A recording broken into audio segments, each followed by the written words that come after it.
Now we can say the same thing over and over, and finally, at one little moment, people grasp it. They understand it. So I can tell you night after night that all things exist in the human imagination. And I can tell you that man is all imagination, and God is man, and exists in us and we in him. That the eternal body of man is the imagination, and that is God himself. That is the divine body we call Jesus Christ in Scripture. And because of previous training, we may question that or hesitate to, take it seriously.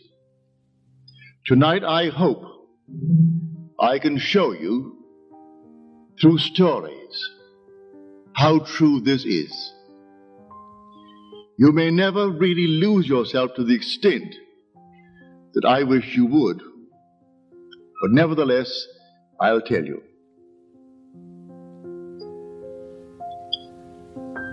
Last Saturday, a friend of mine in from New York, she came in during the week and she was here on Friday.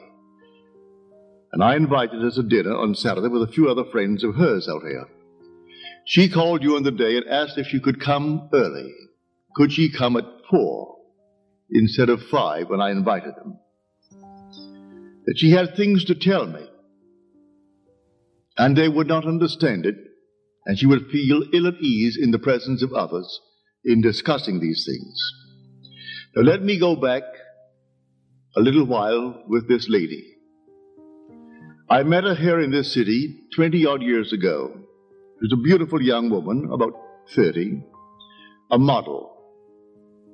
She had bought a little home for her parents and she was paying off the mortgage. And she said to me then, this is now 20-odd years ago, I've always dreamed of going to Paris. And I really don't have the money. I have enough in the bank to go tourist and live for just 1 week in a modest way. Go to some small little hotel or maybe some little rooming place. And only for a week. I couldn't afford beyond that.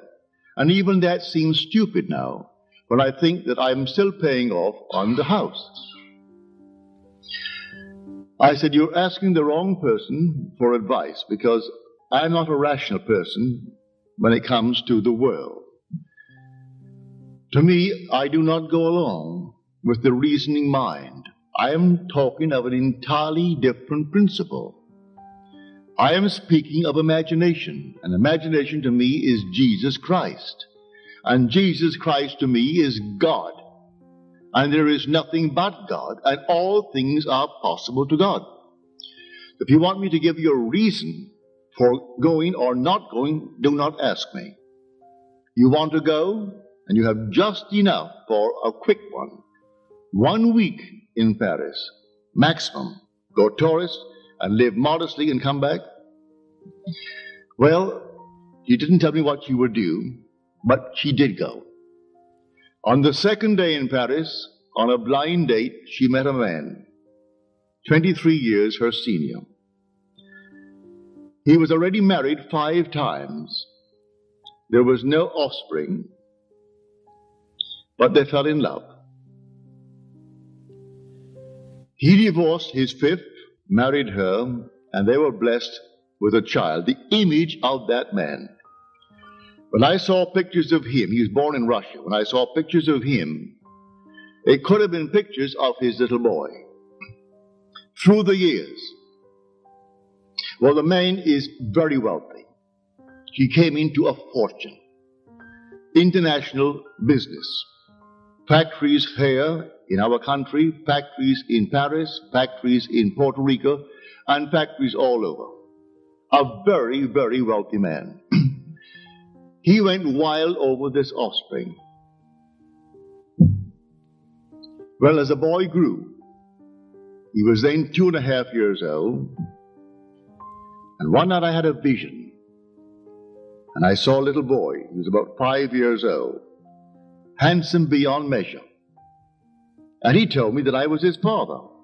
I said, well, if I'm your father, then when are you going to come on earth and be my son? So I'm your father.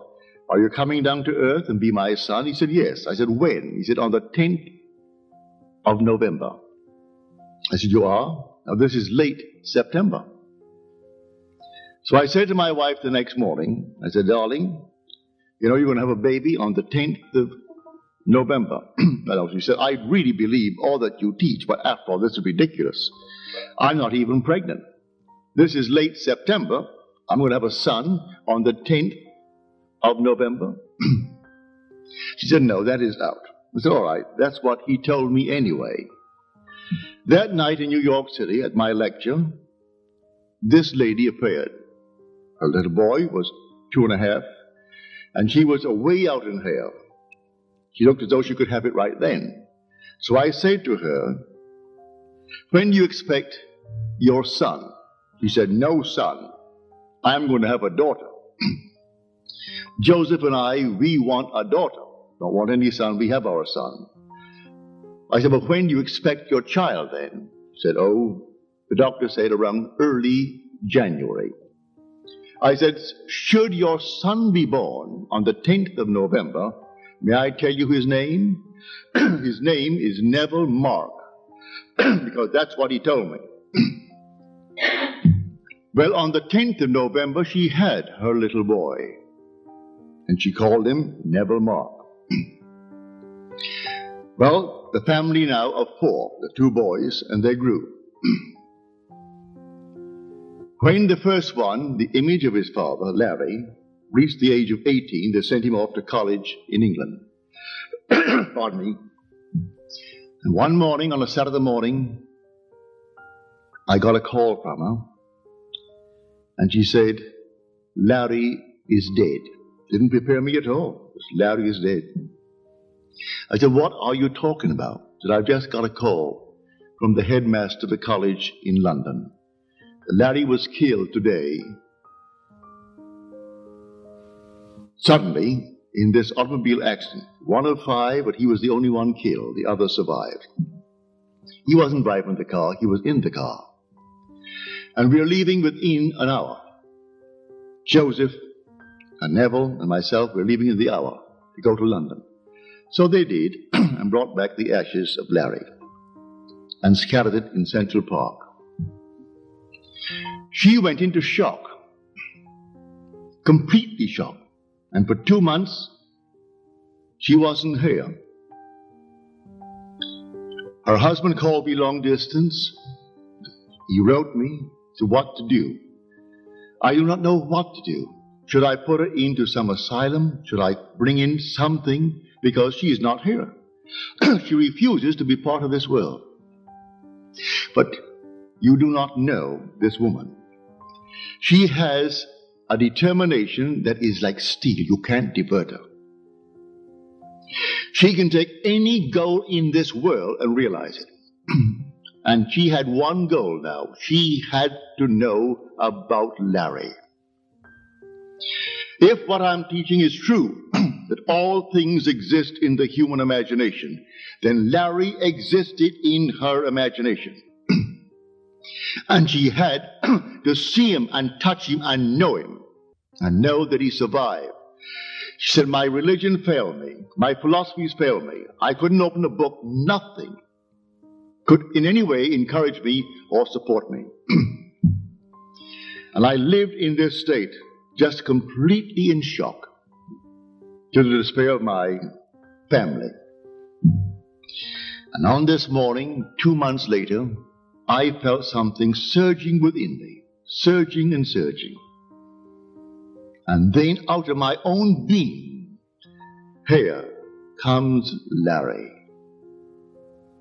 He is seated on the side of this chair in my bedroom. It's my bedroom. He lived on the 33rd floor on Central Park South. Here is Larry. And then I said, Larry, there? Well, I can put myself there too. And she did. I sat right next to him and felt him. Then I brought Neville, and he sat next to me. And here the three of us, I've never seen Larry so beautiful. His face was just like velvet. You've never seen such beauty of skin as Larry. And we communicated without the use of words. And he said to me, "Mother, I didn't want to hurt you." And here he's talking to me without any use of words, but he's telling me, and I'm listening. Then I said to Neville, "Neville, go and get Daddy." Daddy was then in the living room. This is the early hours of the morning, about 6. "Go and get Daddy and tell Daddy to come." And the minute he got up and started towards the living room to bring his father, something happened in her and something broke. And then the whole thing faded.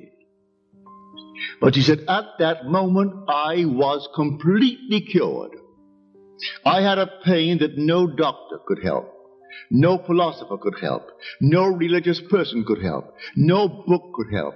Here I am in a pain that no one could understand. It was a physical pain.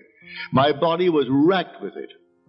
And at that moment, I was completely relieved of all sense of loss and all sense of pain, and I proved that all things do exist in my own wonderful human imagination. And that's where Larry was.